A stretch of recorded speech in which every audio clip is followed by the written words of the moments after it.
राज्य स्तरावरती सुद्धा त्यांचं हे कार्य अत्यंत मोठं आहे. त्यांच्या चिरंजीवांचं घरामधले संस्कार महान आहेत, तर त्यांचा सत्कार आपल्या सर्वांच्या वतीनं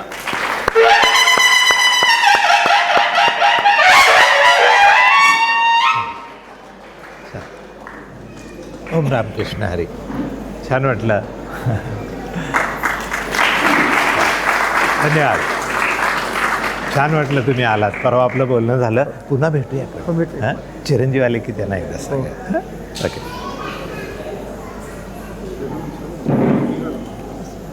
हां, खाली ठेवूया. खाली ठेव.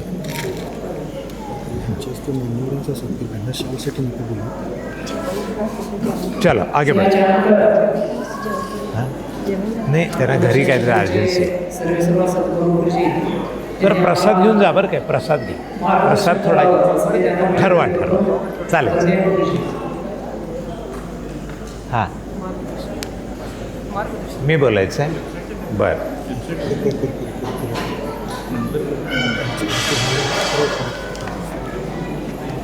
सरळ बसायचं. चेहरा प्रसन्न आणि शांत असू दे. एक वेळाला सर्वांनी ओमचा उच्चार करा.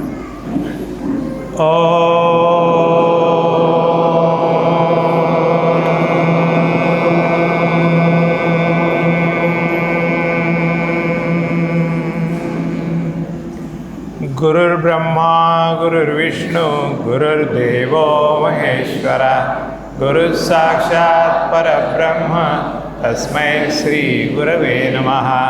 हरि ओम. श्री गुरुभ्यो नमः. हरि ओम. ओम गुरुदेव. आत्मदर्शन परिवारानं आजचा हा कार्यक्रम आयोजन केला आणि 75व्या वर्षामध्ये पदार्पण करण्याच्या निमित्तानं त्यांनी हे सर्व संयोजन केलं आणि मला म्हणाले, गुरुजी त्या दिवशी आम्ही हा एक कार्यक्रम करणार आहे.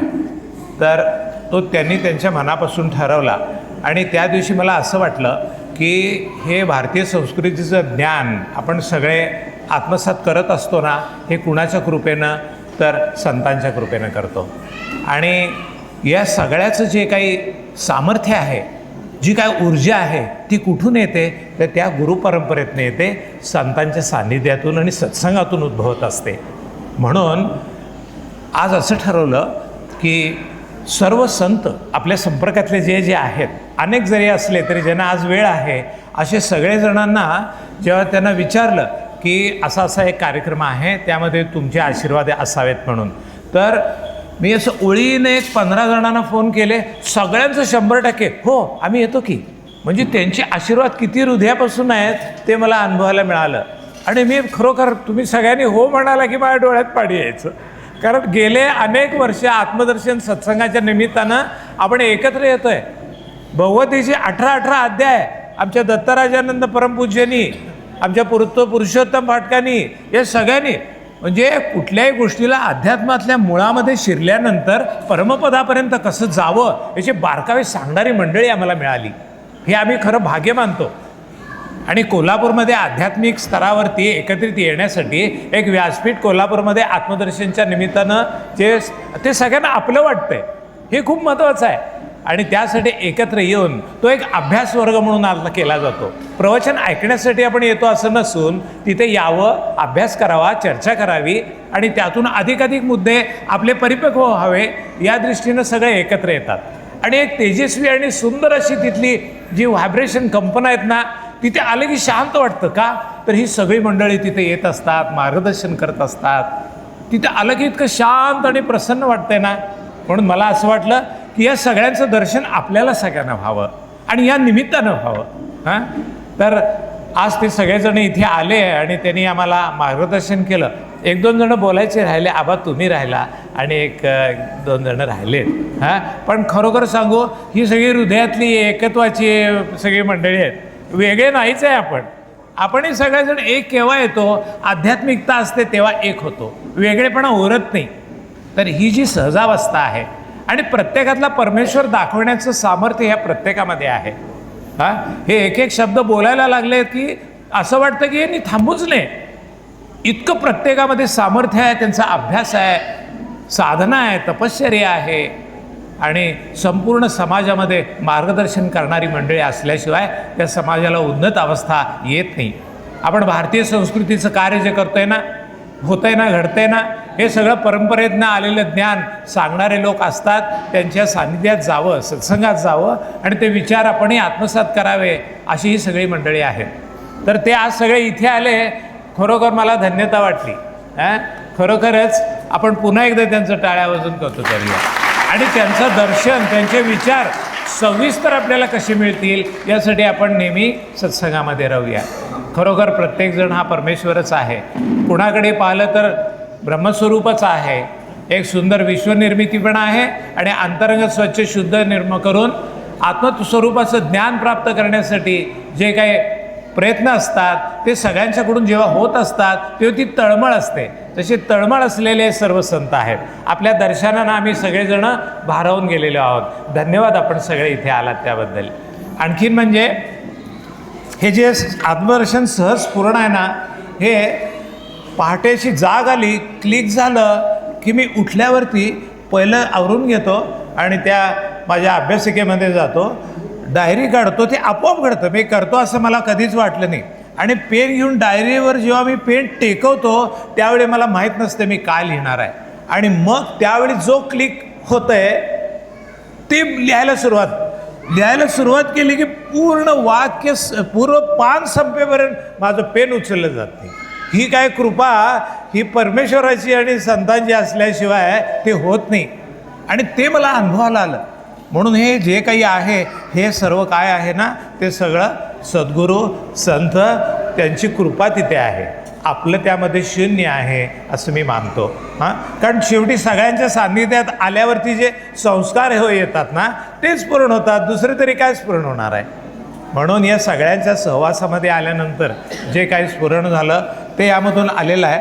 आता यामध्ये ज्या पद्धतीनं सांगलीच्या सगळ्या मंडळींनी इतके अपरंपार कष्ट घेतले, आपले आपले उद्योग, व्यवसाय, कन्सल्टिंग सगळ्यातनं वेळ काढून त्यांनी हे सगळं केलं. म्हणजे यातलं काही एखाद्याला माहिती असतं नसतं, पण त्याची व्यवस्थित मांडणी व्हावी, चांगलं व्हावं म्हणून सगळ्यांचं सहकार्य घेऊन ते पुन्हा एकत्र येऊन ते वेळेवर पूर्ण आजची तारीख परत त्यांनी सर्वांनी निवडली.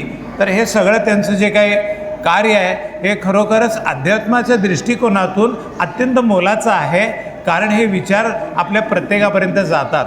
आणि खरं सांगू का, हे पुस्तक छापण्याचा विचार इथे बसलेल्या अनेकांनी जेव्हा मांडला तेव्हा तो त्यांच्या विचारातून तो प्रत्यक्षात आलेला आहे. हे काय मला वाटलं पुस्तक झालं असं नाही आहे. हे मग आपल्या दत्तराजानंद असतील, आमचे डॉक्टर S.R. पाटील असतील किंवा डॉक्टर प्रकाश असतील किंवा आमचे विप्र सर असतील, हे सगळे अधनमधनं मला म्हणायचे की हे सगळं लिहित आहे. आणि विप्रांचं तर खाली 2-3 ओळी असतात ना, त्या मला अगदी भगवंताचीच वाणी वाटते. ते प्रोत्साहन देतात आणि मला प्रोत्साहन मिळाल्यानंतर मी तरी काही शांत बसतो काय पण मी काही न करता हे सगळं झालं. पण त्या तुमच्या सगळ्यांचे एक एक शब्द होते ना, ते प्रेरणा देणारे होते. अधूनमधून मी इचलकरंजीला स्वानंदकडे जातो किंवा आणखीन डॉक्टर विश्वनाथ आहेत, आबा आहेत, पुरुषोत्तम युनिव्हर्सिटीत भेटतात. ही सगळी कायम भेटणारी मंडळी आहेत. सचदेव वगैरे हे सगळी सत्संगाशिवाय नाहीतच. म्हणजे हे प्रत्येकाचं नाव घ्यायला पाहिजे अशी सगळी आहेत. दिवेकर मॅडम आहेत. कुठलंही प्रवचन झाल्यानंतर त्या आपलं मत अगदी सुसूत्रतेनं छान मांडतात. वातावरण निर्मिती त्या बोलण्यातूनही होत असते आणि त्याच्याबद्दल आपलं मत मांडण्यातूनही होत असते. तो अभ्यासाचा विषय असतो. तर या सगळ्याचा परिपाक म्हणून आपण सांगलीच्या ज्या मंडळींनी डॉक्टर निलेश असेल किंवा आमचे श्रीकांतजी असतील किंवा डॉक्टर धर्माधिकारी, मिलिंद कोळी आणि हे सगळा हा जो एक परिवार आहे हा सांगलीचा, मी गेलो तर सगळे मला भेटतात. अगदी घरच्यासारखे सगळे तिथं असल्यानंतर जे एक वातावरण निर्मिती होते ना, ते एक कुटुंब आपलं छान झालं आहे. आता हे नुसतं एकच छोटं कुटुंब राहिलं नसून विशाल आहे आणि हेच आता वाढत वाढत वसुदैव कुटुंबकम हीच आपली प्रेरणा आपल्यामध्ये या भारतीय संस्कृतीच्या अनुषंगानं आहे. आपण अशीच एकत्रित भेटत जाऊया. आपलं संपूर्ण जीवन सत्संगमय झालं पाहिजे असं मला नेहमी वाटत असते. का तर प्रत्येक क्षण इतका अनमोल आहे की तो परमतत्वाला जोडला गेला पाहिजे. अशी एक जाणीव जर असते ना, तेव्हा हे आपोआप घडत असते. हां, ती तळमळ पाहिजे, जिज्ञासा पाहिजे, तसं प्रोत्साहन देणारी मंडळी आपल्याजवळ यावीत असं आपणसुद्धा त्यासाठी प्रयत्नशील असायला पाहिजे. हां, कोणतीही गोष्ट सहज होत नसते, परंतु आपल्याला त्याच्यासाठी जे प्रयत्न करायचे असतात ते मात्र मनोभावे, त्याशिवाय आपल्याला श्रेष्ठ तत्वापर्यंत पोचता येत नाही. शेवटी अंतःकरण शुद्ध होण्याची आवश्यकता आहे. लिमे म्हणाले तसं शरीर माध्यम खलु धर्म साधनम. काय आहे, शरीर संपदा ही संपत्ती आपण म्हणतो, आणि 100 वर्ष ते माध्यम चांगलं ठेवलं ना तर शरीर, मन आणि बुद्धी हे उपकरण चांगलं राहील आणि त्याद्वारा आध्यात्मिक साधना आमची घडेल. मग ते गुरुच्या सानिध्यात सुद्धा जायला ते असलं पाहिजे ना. मग तिथं गेलं की मग गुरुला शरण गेल्यानंतर त्याच्याकडून जे मिळतं ना ते अनमोल, खरोखरच तो परीस असतो. तो परीस सोनं करत नाही, तो परीस म्हणजे परीसालाच बनवतो, परीसाला, शिष्याला सुद्धा आपल्यासारखं बनवतो. तर हे आपणासारखे कधी तात्काळ असणारे गुरु असतात ना, ते त्या शिष्याला आपल्यासारखं बनवतात. आणि ही जी परंपरा आहे आपली भारतीय संस्कृतीची, ती त्यावर आधारित आहे. शुद्ध ज्ञान अनादिकालापासून वेद, उपनिषद, ब्रह्मसूत्र, भगवद्गीता, रामायण, महाभारत आणि अनेक संतांचं वाङ्मय, ते दासबोध असो, गाथा असो, ज्ञानेश्वरी असो, या सगळ्यातला प्रत्येक शब्द आणि शब्द हा सुद्धा त्याच्यामधला अर्थ कळायला शेवटी गुरु लागतो. म्हणून ते तारतम्य ठेवून आपण सगळेजण या आत्मदर्शनच्या किंवा इतर सगळ्या माध्यमातून, ग्रंथांच्या माध्यमातून अधिक अभ्यास करायला लागूया. आणि दररोजचं चिंतन होण्यासाठी याचा किती उपयोग होतो याबद्दल आपण नंतर मला तुमची जी काही विचारधारा आहे ती अवश्य मांडा. आणखीन त्यामध्ये काही सुधारणा कराव्या लागल्या तर, कारण मला अजून काय, हा कितवा खंड, पहिला का दुसरा, आणि किती होणार आहेत असं डॉक्टर SR मला शेजारी बसून सांगतायत. मग त्यामुळं हे समजा तुमच्याकडे दिलं आणि तुम्ही त्याच्यामध्ये सांगितलं की हां याच्यामध्ये अशाची सुधारणा व्हायला पाहिजे, तर खूप सुधारणा याच्यातून तुम्ही सांगू शकता असं मला वाटतंय. कारण तुमचा अभ्यास हा अत्यंत सर्वांचाच मोठ्या स्तरावरती आहे. प्रत्येकाचे अनुभव वेगळे वेगळे आहेत. त्यातून ज्या सूचना येतील त्यातून अधिक दुसरं काही आपल्याला निर्माण करायला आलं तर अवश्य करूया. हां, आजच्या या दिवसामध्ये आपण सगळेजण आला, हां, त्याबद्दल सगळ्यांना धन्यवाद. आपण जे या वाढदिवसाच्या निमित्तानं ज्या शुभेच्छा दिल्यात त्या अत्यंत मोलाच्या आहेत. त्यामुळं पुढील जीवनामध्ये एक उत्साहानं अधिक कार्य करण्याची प्रेरणा मला मिळेल. आपली सगळ्यांची सेवा करण्याची गेल्या अनेक वर्षे संधी मिळाली, त्यामुळे त्या गुरुकृपेनं मिळाली, आईवडिलांच्या संस्कारामुळे मिळाली. आणि ते कार्य करत असताना सुद्धा मला जर अनेक जण म्हणतात की मी थकत नाही का, दमत नाही का, आता थोडं थांबा की, आता झाली की 75. तर मी काय म्हणतो की आपला प्रत्येक क्षण आहे ना तो काय आपण ठरवलेला नाही तुम्ही काय करणार आहे, हे आपोआपच घडायला लागले, तेच घडतंय. तुम्ही थांबतो म्हटलं थांबायलाच येत नाही. तुम्ही सूचना करता, गुरुजी आता तुम्ही लेक्चर आहेत ना ती तुम्ही असं करा, आता रेकॉर्ड करा, आणि तुम्ही कशाला सोबत उभं राहून बोलता. आता ते थोडं रेकॉर्डच्या माध्यमातून असं पटलावर येऊ दे आणि लोकांना बघून शिकू दे की त्यातनं. पण मी खरं सांगू तुम्हाला, तुमचे मला विचार पटतात, पण ते मला तुमच्याकडं बघून डोळ्यात पाणी आणून सांगितल्याशिवाय मला मजा वाटत नाही. हो, काय सांगू तुम्हाला. मी असं शिबिरामध्ये तुमच्याकडे बघायला लागतो ना असं करून, त्यावेळी मी काय बोलतो ते तुम्हालाही माहीत आहे, मलाही माहीत आहे. तर तो जो गोडवा आहे ना, काय सांगू, अवर्णनीय आहे. खरोखर डोळ्यातनं पाणी येतं आहे. कारण तुमच्यासारख्या परमेश्वराची सेवा करायला मला मिळते, तुम्हाला नतमस्तक व्हायला मिळतं आहे, तुम्हाला हृदयाशी धरायला मिळतं आहे. आणि मला काय पाहिजे हो, काय नको, सगळं काही भरभरून मिळालेलं आहे. याच्यापेक्षा खरं म्हणजे याच वातावरणामध्ये आपण सगळे राहूया, एकमेकाला एकमेकाशी प्रेमानं, आदरानं. खरा तो एकीची धर्म जगाला प्रेम अर्पावे. ते प्रेम आपल्याला आपल्या डोळ्यातून, आपल्या एकमेकाच्या सान्निध्यातून, सत्संगातून इतकं भरभरून मिळतं आहे की नाही की काय सांगायचं. मला वाणी माझी स्तब्ध होते. कारण गेली 30 वर्ष अखंड या 282 शिबिरं 10-10, 12, 15-15 दिवसाची सगळ्यांच्या सान्निध्यात राहिलो, ती सवय झाली मला. आपण बाजूला राहून त्याने पडद्यावर बघावं ही सूचना अत्यंत चांगली आहे. कारण शरीर काही काळ असणार आहे, नंतर नसणार आहे. तुमच्यानंतर ते असावं वगैरे वगैरे. तर कुणाला तसं वाटतंय ना, त्याने ते पडद्यावर कसं दाखवायचं त्याची चर्चा करावी. मला मात्र तुमच्या डोळ्यात बघायची जी आहे ना, ती जी मला लागलेली हौस आहे, माझं प्रेम आहे तुमच्या सगळ्यांच्यावरती. तर आपण समोरासमोर बसूया आणि एकमेकाला हे जे काय ज्ञान आहे त्या पराकोटीच्या अखंड ध्यानाच्या समाधीच्या अवस्थेपर्यंत जाण्याचा जो मार्ग आपला आहे तो आपण आचरत राहूया.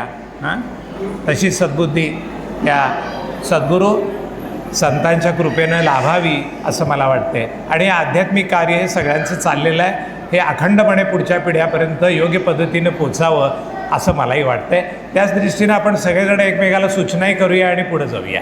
हां, सर्वांना धन्यवाद आपण आशीर्वाद दिल्याबद्दल. हां, ओम गुरुदेव. सगळे बोलल्यानंतर कोणी बोलावं की नाही मला माहिती नाही, पण आबा तुम्ही इथे या 1 मिनिट. हां, आबांचं माझं एवढं प्रेम आहे ना की आत्मदर्शनचं सुद्धा ते एक,